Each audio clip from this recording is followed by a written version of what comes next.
Well, you know, while President Trump's travel ban is garnering support from several top Republicans, others are also now speaking out against the decision to place a 90-day travel ban on citizens from 7 majority Muslim nations and a longer ban on all refugees for now. The executive action sparking protests that we've been reporting on from the White House to several airports across the country, some Republican lawmakers criticizing the way the president implemented the order.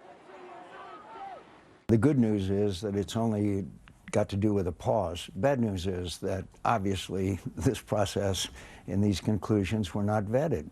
There's so many questions that, for example, it didn't filter down to our customs people, who it can come in, who can't. Well, others say give it a chance. One of those is Republican Congressman Bill Flores of Texas, who joins us now. He supports the action. Congressman, good to see you. First, can you explain why you think this action is appropriate? Well, then let's make sure we separate fact from fiction to start with. This is a temporary pause. It's not a ban. It's not a ban on Muslims. There's not a religious test or anything of that nature. The number one responsibility of the federal government is to protect our nation. And in order to do that, we obviously need to look at the refugees that are coming in. Last summer, we were given a presentation by on the whole refugee program, and many of us in Congress came away with with some uncertainty as to how well our refugees are vetted. Secondly, it mirrors a bipartisan bill that passed the House last year that provides for a pause. Thirdly, it matches a temporary pause that President Obama issued back in 2011. And lastly, and we can't forget this, so the reason we have this refugee issue is because of President Obama's failed policies in the Middle East that have caused this. So I think taking a 120-day breath to reevaluate the effectiveness of our vetting program is a smart thing to do for the safety of our country and its citizens.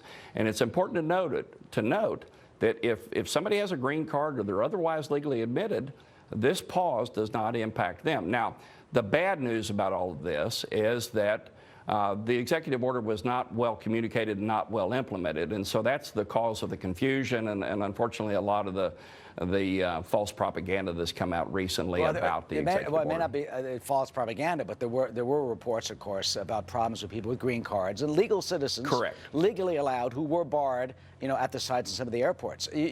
The critics of this, though, we saw the demonstrators, they would say that it's overly broad, that it's illegal. A federal judge has already said that in terms of the detention. But what would you say to someone like Hamid Darwish? I mean, he was one of the guys who was detained, a refugee. He said he went through the system for the past 2 years, and he was the interpreter for the 101st Airborne. I mean, this guy, you see him there on the left. I mean, Congressman, he's a hero, and he's the type of refugee that you'd think you would want in the United States, who helped us, correct, who potentially sacrificed his life for the freedom and dignity of his people in Iraq and us. So how do you address him when dealing with the support of this action? Well, yesterday, over 300,000 people came to the United States yesterday, and just over 100 were detained because of my last point that I made earlier. And that's the confusion in the implementation of this program. I wish that the administration had taken a few extra minutes to make sure everybody was on the same page, and this gentleman would not have been detained and should not be detained.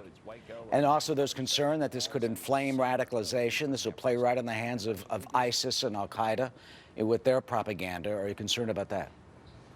No, I'm not. Look, ISIS is out to kill Americans anywhere in the world that they can, and this is not going to do anything to make their case any stronger.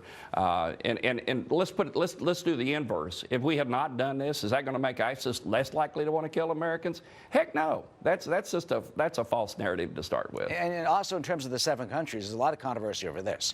You don't have Saudi Arabia. I had a list earlier today of terrorist attacks in our nation. The hijackers had passports from there.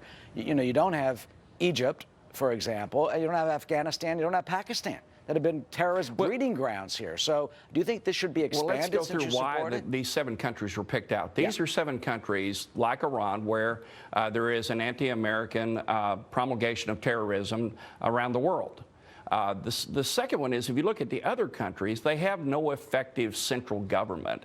So like FBI Director James Comey told us last year when he gave us a briefing on the refugee program, he said, look, I can't tell you what the backgrounds of these people are that are coming to the United States because there's no centralized government record system. You don't know who they are, you don't know their background, and so that's the reason for the countries. It's not because they're Muslim or anything else. Look, Saudi Arabia is different because it has a centralized government, and if we have a refugee that wants to come from Saudi Arabia, we can call that government, we can get that person's background, and we can know who they are. You can't when they come from Syria or certain parts of Iraq. And finally, Congressman, as you did mention at the top, it's temporary. 90 days for those 7 nations, 120 days for all refugees. What do you expect will happen in, 3 months and 4 months from now? Well, I think what will happen is that you'll see the refugee program, the vetting program, significantly enhanced from what it was before.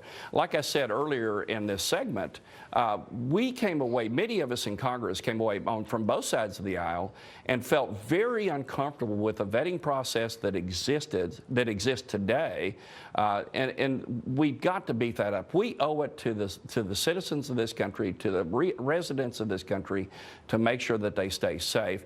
And if it takes 120 days to get the vetting process right, I'd say that's well worth the investment. Look, we are a nation of immigrants. Several of our folks are refugees. We're not stopping that program. We're just trying to make sure we get it right and keep our country safe. As you say, taking perhaps a breath. Congressman Bill Flores of Texas, the great Lone Star State, thank you for joining us on this Sunday afternoon, of course. Arthel?